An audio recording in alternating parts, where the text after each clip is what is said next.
Hi and welcome to Bad Decision Works. My name is Johan and I am building this 800 kilo, 400 horsepower old Swedish Mailtruck powered by a Volvo T5 engine in the back.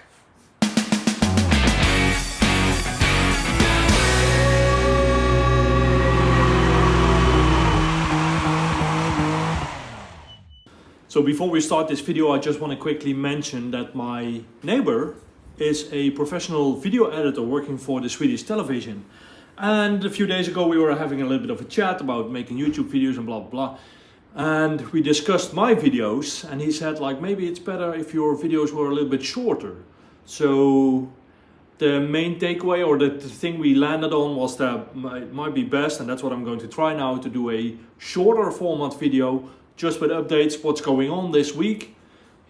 And then save the like how do you do tube notching or interviews of people or whatever, save them for like separate videos that I launch whenever.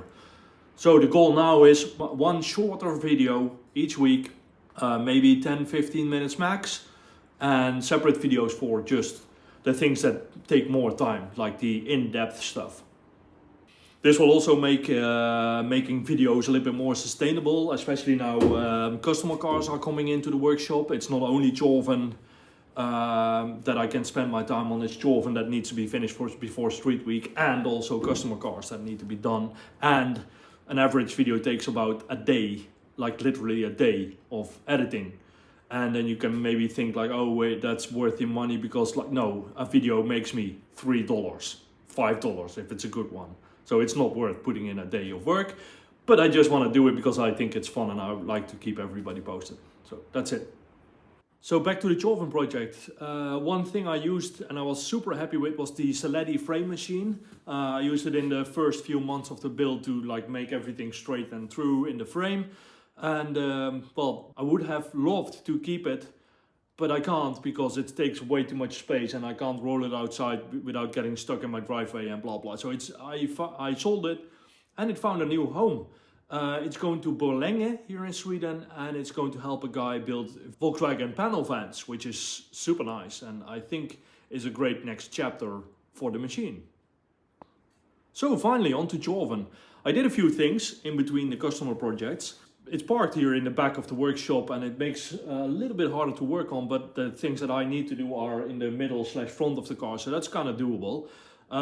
First thing I did was I removed the complete original fiberglass firewall because I needed a little bit more space for the passenger feet and also to mount all the electronics that come from the Volvo S60. I don't want to I am going to cut away a lot of stuff, but there is like computer modules and fuse boxes and stuff that just needs to have a place, and it turns out that that place is with the passenger's feet. So I want to build a stronger firewall made of aluminum, 2mm thick aluminum sheet to separate the cabin from the front mounted fuel tank, and there's going to be a smaller, thinner wall in front of that, so that kind of covers all the electronics, so the passenger in all its care doesn't kick and ruin the electronics.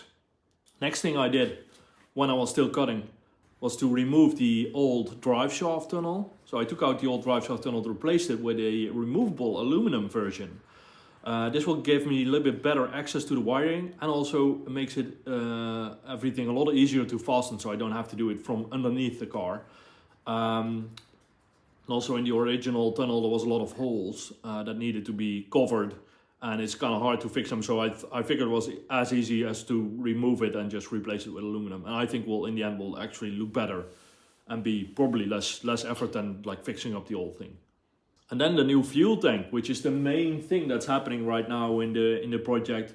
I tried to find a fuel tank online, like a standard fuel tank that I could maybe alter or change to my needs, but I couldn't find one. So most fuel tanks are very wide or deep, depends on the orientation of the fuel tank obviously, but they are always very low.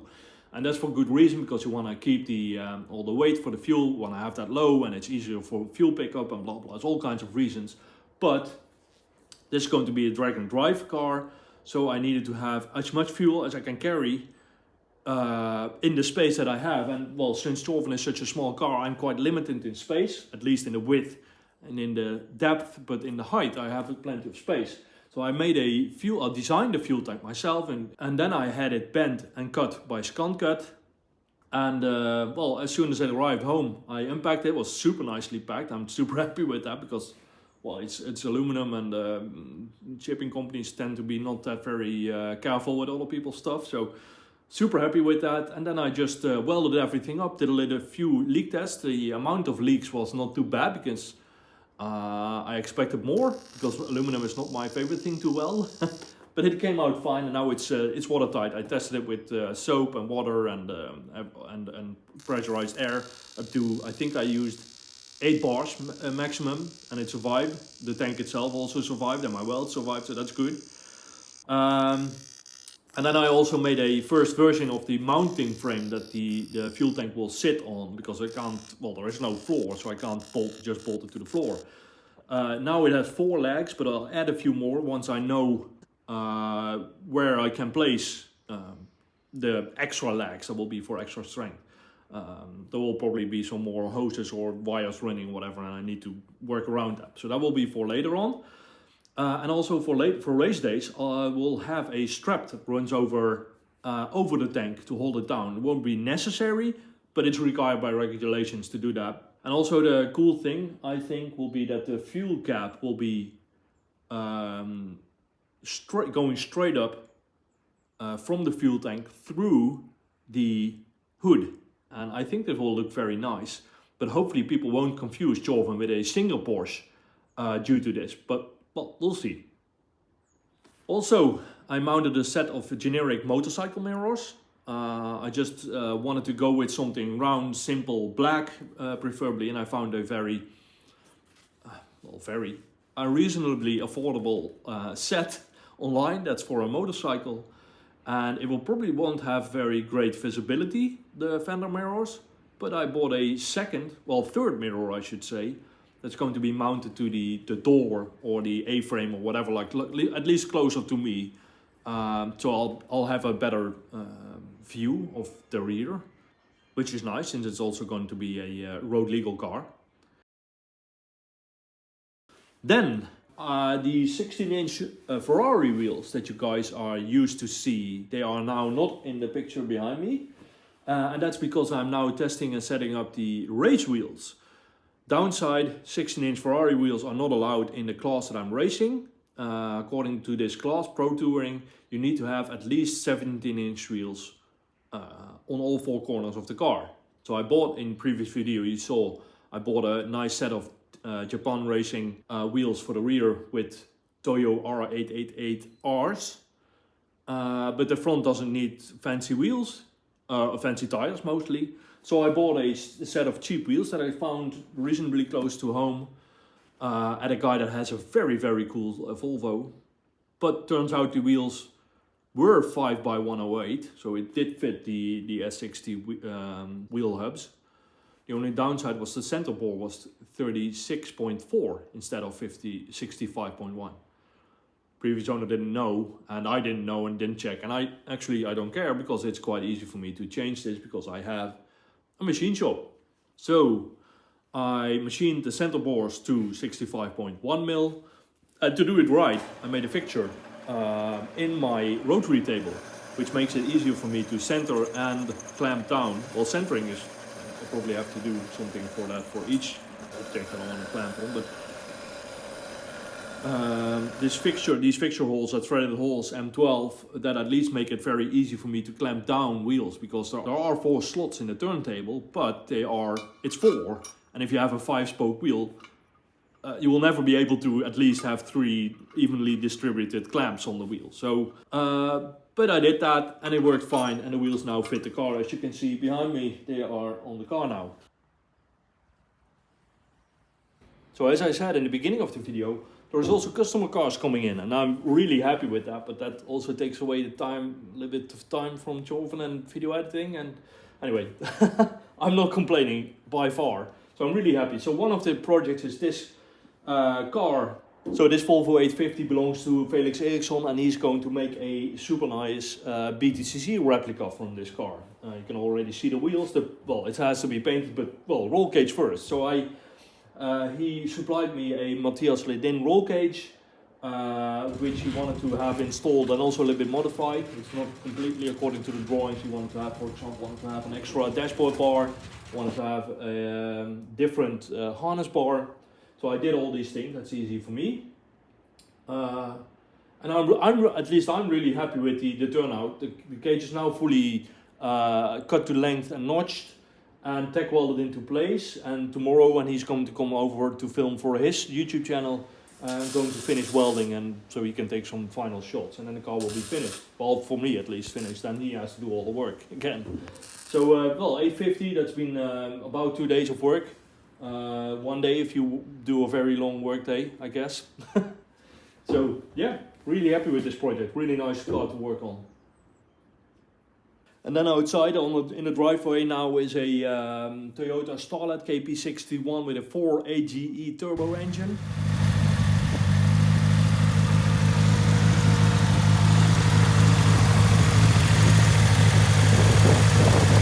It belongs to Mark, and he wanted to have some changes done to the car. It's going to be a multi-phase project. That's why the car is still on my driveway. Finished phase 1 now. Phase 1 included improving the cooling system, because there was no coolant. Well, there was a cooling system obviously, but there was no cooling fan. So I installed a SPAL fan and also a Craig Davies controller with a temperature sensor to make sure that the fan turns on and off at the right time.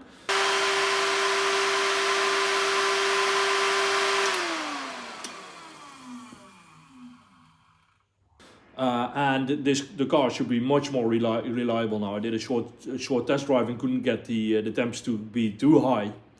And also the main thing of the phase 1 project was to prepare the car for a TRD body kit.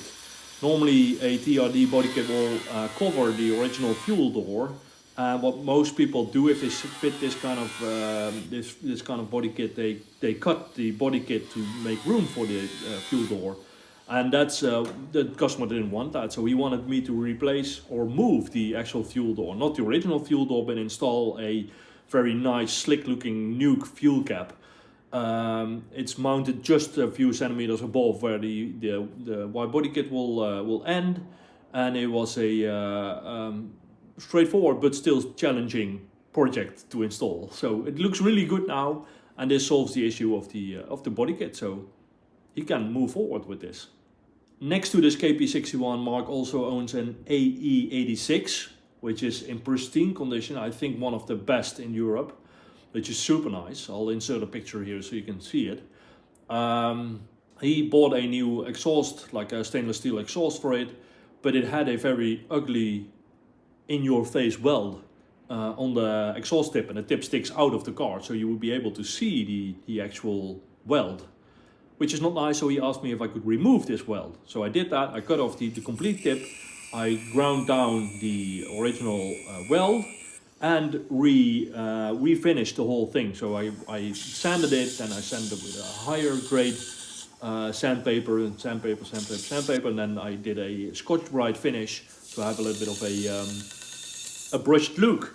And now, well, the actual original weld is completely invisible, so it's mission accomplished, I think.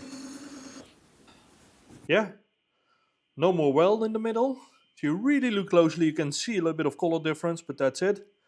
It's re-welded. Quite happy with the the coloration and everything from that weld. This will be out of sight anyways.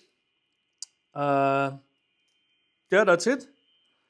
Quite happy with the results, even though the base wasn't really good to start with, like with the the height difference. So if you now I can kind of feel, and if you look closely, you can kind of see there is a little bit of height difference.